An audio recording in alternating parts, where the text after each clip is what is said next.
इथे आत्ता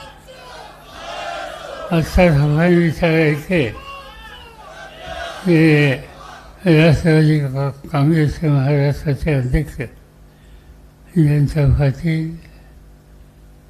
तेव्हा सगळ्यांचं नेतृत्व करणारे आमचे सरकारी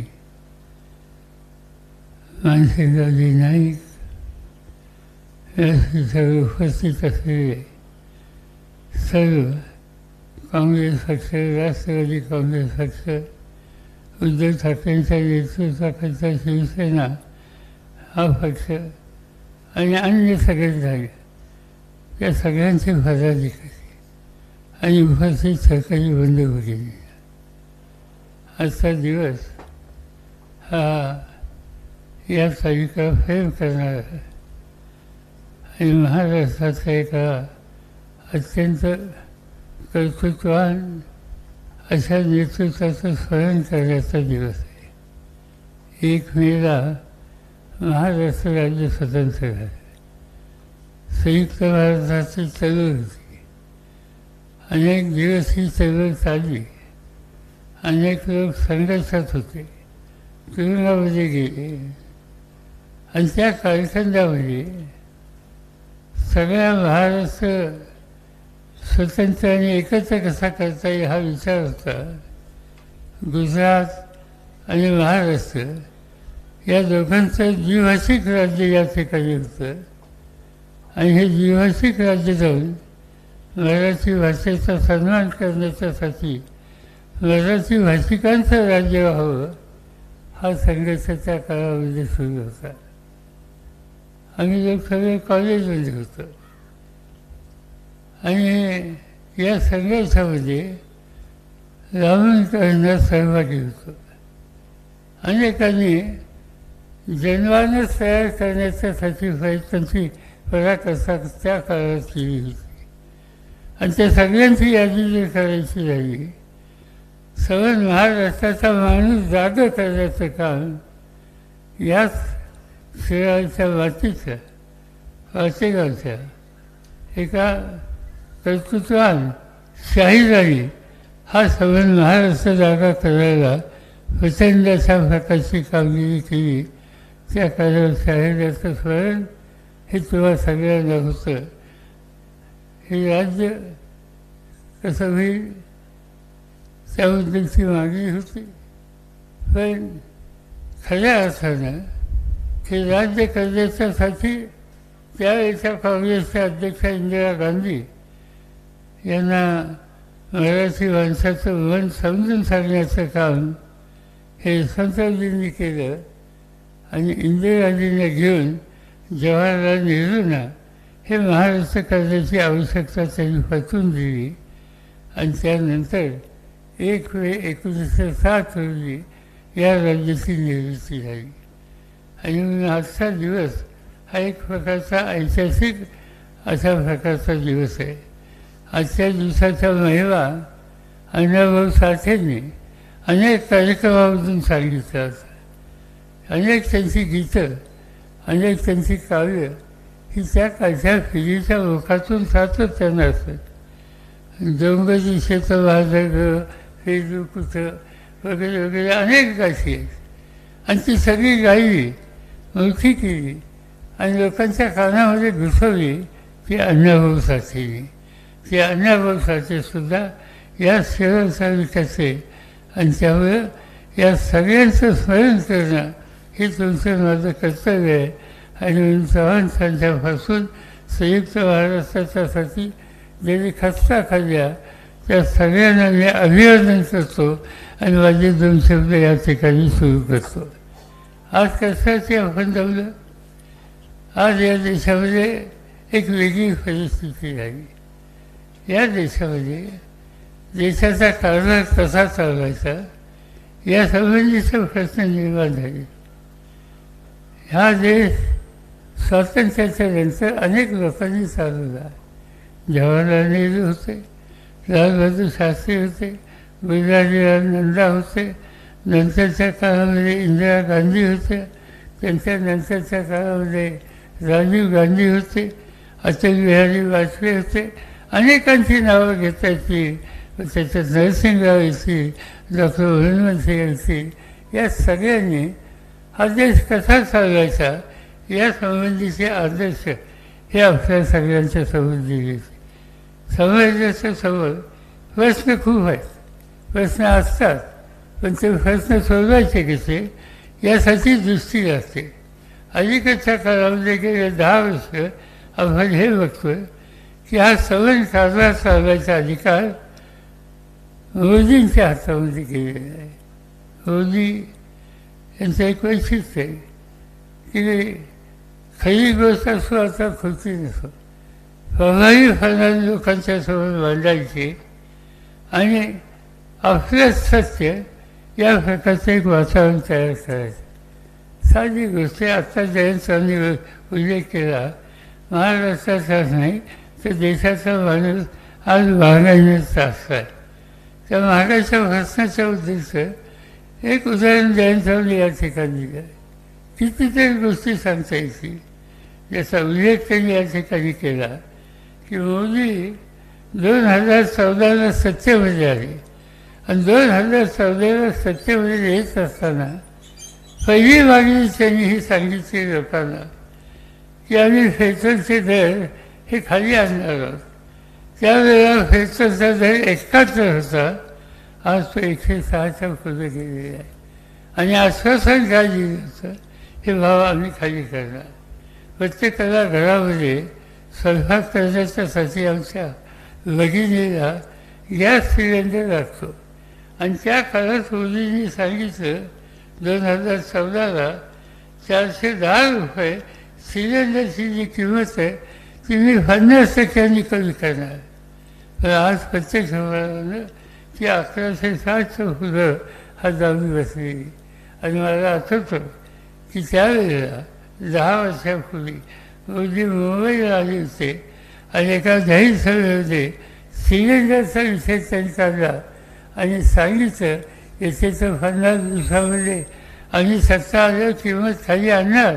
पण माऊली तू मताला जाशील त्यावेळेला गॅस सिलेंडरला पूजा कर, त्याला नमस्कार कर आणि त्याची आठवण कानात ठेवून मनात ठेवून मतं द्यायला त्या ठिकाणी जावी.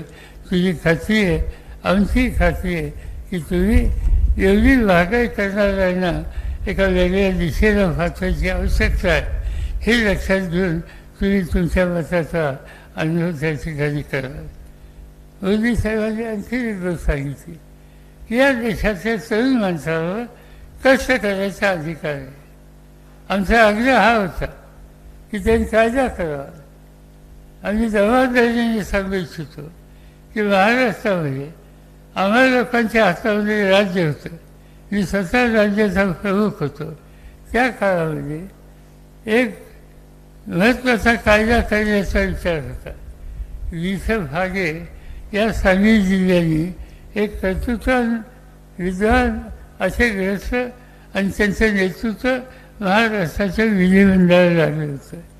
वाघे साहेबांच्या आयुष्यामध्ये त्यांनी एक मोठं काम केलं आणि ते मोठं काम म्हणजे रोजगार हमी. रोजगार हमीमध्ये काम करण्याचा अधिकार कष्ट करण्याला त्यांनी दिला. पण नंतरच्या काळामध्ये आम्हा लोकांच्या हातामध्ये सत्ता असताना हा रोजगार हमी निवड शब्द ठेवला नाही, नुसता साधा एक प्रशासकीय आदेश काढला नाही, पण कायदा केला आणि कायद्याने हे रोजगार हमी जाण्याचा अधिकार कष्टकरी माणसाला या राज्यामध्ये अफल केला. आणि त्याचं महत्त्वाचं कारण ही बेकारी कमी होती. आज काय चित्र दिसतं जगामध्ये एक संघटना आहे, तिचं नाव इंटरनॅशनल लेबर ऑर्गनायझेशन ILO. ही जगामध्ये तरुणांच्यामध्ये बेरोजगारीचा अभ्यास करते, कामगारांच्या प्रश्नाचा अभ्यास करते. त्यांचा अधिकार अहवाल आहे की भारतामध्ये 100 मुलं जी शाळा कॉलेजमधून बाहेर पडतात, नोकरीच्यासाठी शोध घेतात, त्यातल्या 87 मुलांना आज नोकरी मिळत नाही. आणि मोदी सांगतात की दरवर्षी 2 कोटी नोकऱ्या आम्ही तयार करणार. कुठे गेल्या त्या 2 कोटी नोकऱ्या? 87% मुलं आज नोकरीवरनं असतील, अस्वस्थ असतील, तर या सरकारने दिलेलं आश्वासन कुठे गेलं हा प्रश्न विचारण्याचा अधिकार तुमचा माझा सगळ्यांचा आहे. अनेक गोष्टी त्यांच्याबद्दलच्या सांगता येतील. या 10 वर्षामध्ये राज्य आणि त्यांची प्रतिष्ठा, लोक निवडून दिलेल्या लोकप्रतिनिधींची प्रतिष्ठा, या गोष्टीसुद्धा तितक्याच महत्त्वाच्या आहेत. मोदी साहेब या सगळ्या गोष्टीचा आग्रह सांगत असत, पण प्रत्यक्ष काय झालं? अनेक ठिकाणची अनेक उदाहरणं आहेत. लोकांनी निवडून दिलेले प्रतिनिधी त्यांची बेइज्जत कशी होईल यासंबंधीचे अनेक निकाल मोदींच्या काळात झाले याची उदाहरणं देता येईल. साधी गोष्ट आहे, झारखंड नावाचं राज्य, त्या झारखंड हे आदिवासींचं राज्य, तिथं मुख्यमंत्री आदिवासी. एक दिवशी आदिवासींच्या प्रश्नाच्यासाठी रांची हे त्या झारखंडचं कॅपिटल ठिकाण आहे, राजधानी आहे, त्या ठिकाणी एक मोठं संमेलन त्यांनी केलं आणि त्या संमेलनामध्ये आदिवासींच्यावर कुठे अत्याचार होतात यासंबंधीची चर्चा झाली आणि त्या चर्चेमध्ये तिथल्या मुख्यमंत्र्यांनी भाग घेतला आणि आदिवासींचं दुखणं त्या संमेलनामध्ये मांडलं आणि ते मांडत असताना केंद्र सरकार याच्याकडे धुंकूनही बघत नाही म्हणून त्यांच्यावर त्यांनी टीका केली. परिणाम काय झाला? एखादा असा राज्यकर्ता लोकांच्या सुखदुःखाशी संवेद होणारा तर त्या आदिवासी मुख्यमंत्र्यांचं म्हणणं लक्षात घेऊन त्याचे प्रश्न सोडवायला समंजसपणाची भूमिका घेतली असते. पण मोदींनी केलं काय? त्यांच्या प्रशासनाने केलं काय? केंद्र सरकारवर तुम्ही टीका करता, कारणं काहीतरी काढली आणि झारखंडच्या मुख्यमंत्र्यांना गेले 6 महिने तुरुंगात टाकलेले. राज्याचा मुख्यमंत्री आज तुरुंगामध्ये. देशाची राजधानी दिल्ली, दिल्लीमध्ये गेले 2-3 निवडणुकीमध्ये अरविंद केजरीवाल नावाचा तरुण हा त्या ठिकाणी लोकांनी निवडून दिला. त्याच्या हातात दिल्लीची सत्ता दिली. त्यांनी अनेक चांगल्या गोष्टी केल्या. त्यांनी शिक्षणामध्ये सुधारणा केली, त्यांनी आरोग्य खात्यात सुधारणा केल्या, लोकांच्या रस्ते असोत, पर्यावरणाचे प्रश्न असोत, त्या सगळ्या गोष्टींमध्ये त्यांनी प्रचंड बदल केले आणि काम इतकं चांगलं केलं. देशाच्या अनेक राज्याचे लोक हे दिल्लीचा विकास बघायला येतात, पण त्याबरोबर भारताच्या बाहेरचे लोकसुद्धा या तरुणांना एका ठराविक काळात दिल्लीचा चेहरा कसा बदलला हे पाहण्याच्यासाठी येतात. तर या ग्रस्तांचं एक वैशिष्ट्य आहे, योग्य असेल तिथं योग्य होण्याचं, अयोग्य असेल त्या ठिकाणी अयोग्य होण्याचं. आणि त्यांनी एका संमेलनामध्ये केंद्र सरकारच्या चुकीच्या धोरणावर हल्ला केला. परिणाम काय झाला? आज अरविंद केजरीवाल तुरुंगामध्ये आहेत. मला आनंद आहे, कालच सुप्रीम कोर्टाने तिथं त्या एजन्सीला सूचना दिली की त्यांना अटक करण्याची काय आवश्यकता होती याबद्दलची माहिती या आठवड्यात आम्हाला द्या. माहिती नाही नक्की काय माहिती जाईल, पण एक गोष्ट लक्षात घेतली पाहिजे, काम करणारा देशाच्या राजधानीचा मुख्यमंत्री एखादी जी भूमिका मान्य नाही म्हणून बोलतो तर त्याला तुरुंगात टाकणं याचा सत्य अर्थ आहे की हळूहळू आम्ही हुकुमशाहीच्या रस्त्यात जाऊ लागलो. या रस्त्यावर जाण्याची भूमिका या देशाच्या लोकांचा मूलभूत अधिकार हा उद्ध्वस्त होणार आहे. एका दृष्टीनं चिंता ही आहे की देशाची जी संविधान आहे, घटना आहे, ती घटना संकटात येईल असं चित्र दिसते. आम्ही हे का म्हणतो? मोदी साहेब जाईल त्या ठिकाणी सांगतात की आमच्या विरोधात टीका करतात घटनेच्याबद्दलची, पण तसं काय होणार नाही. ठीक आहे, तुम्ही एका दृष्टीने असं म्हणता, पण मोदी साहेबांचे दुसरे खासदार, त्यांचं नाव हेगडे, कर्नाटक राज्यात येतात, त्यांनी जाहीरपणानं मतदारांना मागणी केली की 400पेक्षा जास्त खासदार निवडून दे, कारण हे 400पेक्षा खासदार मोदी साहेबांचे निवडून जर दिले तर या देशामध्ये मोदींना घटनेची दुरुस्ती करायची आहे ते सहज शक्य होईल ही मागणी त्यांच्या मनात होती. ज्योती मिर्झा नावाच्या खासदार त्यांच्या पक्षाचा राजस्थानमध्ये झाल्या त्या जाहीरपणाने सांगतात हा देश मोदींच्या हातामध्ये देऊन उत्तम दिशेने चालवायचा असेल, घटनेत दुरुस्ती करायची आवश्यकता दिसते. ती जर करायची असेल तर मोदी साहेबांना 400पेक्षा जास्त खाते अधिकार त्या ठिकाणी द्या.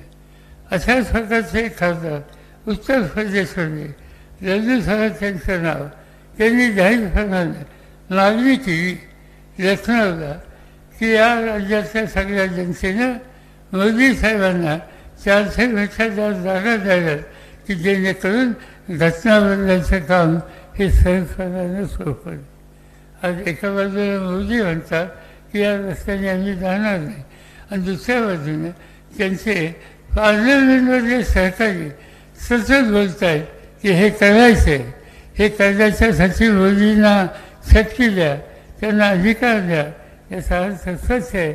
आज ते काही बोलत असले उद्या सत्ता हातात आली, क्रमजादा आला तर या देशाच्या संविधानावर परिवर्तन करण्याची इच्छा ते खुली केल्याचं राहणार. डॉक्टर बाबासाहेब आंबेडकरांनी ही घटना तुम्हाला दिली. या घटनेनं हा देश स्वतंत्र राहिला. या देशाच्या आजूबाजूचे देश बघितले, कधीतरी त्या देशामध्ये हुकुमशाही आली. पाकिस्तानमध्ये हुकुमशाही होती, पाकिस्तानमध्ये लष्करशाही होती, श्रीलंकेमध्ये लष्करशाही होती, नेपाळमध्ये लष्करशाही होती, बांगलादेशमध्ये मुजीबुर रहमानची हत्या झाल्याच्या नंतर तिथेही लष्करशाही होती. म्हणजे भारताला कधी काही लष्करशाही किंवा हुकुमशाहीने वेगळा टाकला हे आपण पाहिलं होतं. आणि ती स्थिती हिंदुस्थानामध्ये करावी अशी मनोभावना ही जर भाजपच्या नेत्यांची असेल तर तुम्हाला मला जागे राहावं लागेल आणि त्यांना आवर घालावं लागेल. आणि तर आवर घालायचं असेल तर उद्याच्या निवडणुकीमध्ये मताचा अधिकार वापरून आपण राष्ट्रवादी काँग्रेस पक्ष असो, काँग्रेस पक्ष असो, शिवसेना असो, उद्धवजींच्या नेतृत्वाखालची या सगळ्या संघटनेने मिळून जी एक राष्ट्रीय आघाडी केली, त्या आघाडीचे जे उमेदवार आहेत ते ठिकठिकाणी निवडून देणं हे तुमचं माझं कर्तव्य आहे. त्यासाठी या मतदारसंघामध्ये एका तरुण कार्यकर्त्याला संधी मिळाली सत्यजित पाटलांच्यासारखा की जो काम हातामध्ये घेतल्याच्या नंतर बारकाईने अभ्यास करून त्या कामाची प्रामाणिकपणाने राहून प्रश्नाची सोडवणूक करण्याची दृष्टी असलेला असा हा तरुण कार्यकर्ता आहे. त्यांची खून मशाल आहे. ती मशाल याच्यामध्ये ठेवली पाहिजे. या ठिकाणी काँग्रेसचा उमेदवार असेल तिथं त्यांची खून हाताची असेल, पंजाची असेल. राष्ट्रवादीचा उमेदवार असेल तर त्या ठिकाणी आमची सगळ्यांची खून आज फिफाने वाजवणारा माणूस ही त्यांची खून आहे. या खुनात तिने तुमच्या मतदारसंघात जी काही खून याची असेल त्या खुनेचा जो उमेदवार असेल त्याच्या बाजूनं वचन लावणं आणि त्यांना विजयी करणं हे ऐतिहासिक काम तुम्हाला सगळ्यांना करायचं आहे. ते तुम्ही कराल अशाच प्रकारची अपेक्षा या ठिकाणी व्यक्त करतो. आणि आणखीन पुढे जायचं असल्यामुळे अधिक वेळ न घेता आपल्या सगळ्यांची रजा घेतो. जय हिंद, जय भारत. धन्यवाद साहेब. एकच गोष्ट मला सांगायची की अलीकडे 2 राज्यात निवडणुका झाल्या, एक कर्नाटक आणि दुसरं तेलंगणा. जे मुद्दे आम्ही मानतोय त्या राज्यामध्ये सुद्धा ते मुद्दे मांडले होते. आणि नुसते मांडले नाहीत, आश्वासने दिली होती आणि त्या आश्वासनेचे निर्णय त्या राज्यांनी केले. उदाहरण सांगतो, कर्नाटकमध्ये बेरोजगार पदवीधर जो आहे त्याला 3,000 रुपयाचा महिना भत्ता त्या सरकारने राबवायला सुरुवात केली. आज मी कर्नाटकाचं इथं आलो. माझी सकाळची सभा ही निफाडीला होती आणि त्या ठिकाणी महिलांना विचारलं, फार मोठ्या संख्येनं महिला होत्या मला आश्चर्य वाटतं की एवढी उपस्थिती कशी. 50%पेक्षा जास्त महिला होत्या. काही महिलांना विचारलं तुम्ही या सगळ्या या ठिकाणची उपस्थिती कशी केली. त्यांनी सांगितलं आम्ही संसार करतो. आज कर्नाटक सरकारने कुटुंब महिलेला दर महिन्याला 2000 रुपयाचं अनुदान दिलं आणि महिलांच्यासाठी 7 राज्यात मोफत बस पास हा त्यांनी दिला आणि 200 युनिटपर्यंत वीज ही मोफत दिली. हे कर्नाटकात आज राबवलेलं आहे. तेलंगणा त्याही ठिकाणी काँग्रेस पक्ष आणि मित्र पक्ष यांनी निवडणूक लढवली. 4 महिन्याच्या पूर्वी ते निकाल काय घेतले. शेतकऱ्यांना दरवर्षी प्रति एकर 15,000 रुपये हा भत्ता द्यायचा निर्णय घेतला. 18 वर्ष ज्यांचं वय आहे त्या 18 वर्षाच्या वरील ज्या महिला आहेत त्या महिलांना महिन्याला 2,500 रुपये हा अनुदान द्यायचा निर्णय घेतला. महिलांच्यासाठी मोफत बस प्रवास आणि गॅस सिलेंडरची किंमत फक्त 500 रुपये हा निर्णय आज तेलंगणाने राबवला आणि ज्येष्ठ नागरिक जे कोणी असतील त्यांना महिन्याला 4,000 रुपये पेन्शन ही त्या ठिकाणी सुरू केली. मी उद्दाम सांगतो याच्यासाठी काँग्रेस असेल मित्र पक्ष असतील त्यांच्या हातात लोकांनी सत्ता दिल्याच्या नंतर निवड सत्तेच्या संबंधीची भूमिका आम्ही मांडत नाही. त्याच्यामुळे जी आश्वासनं दिली त्याच्यात अंमलबजावणी करतं. त्याची ही 2 उदाहरणं गेल्या 8-10 महिन्यात जिथं निवडणुका झाल्या तिथली आहे. त्याची नोंद आपण सगळ्यांनी घ्यावी आणि जे या सगळ्या गोष्टी करतो असं म्हणून ज्यांनी सांगितलं आणि केलं नाही त्या फसव्या प्रवृत्तीला खऱ्यासारखं वाजून ठेवा एवढीच विनंती करतो आणि माझे 2 शब्द संपवतो. धन्यवाद साहेब.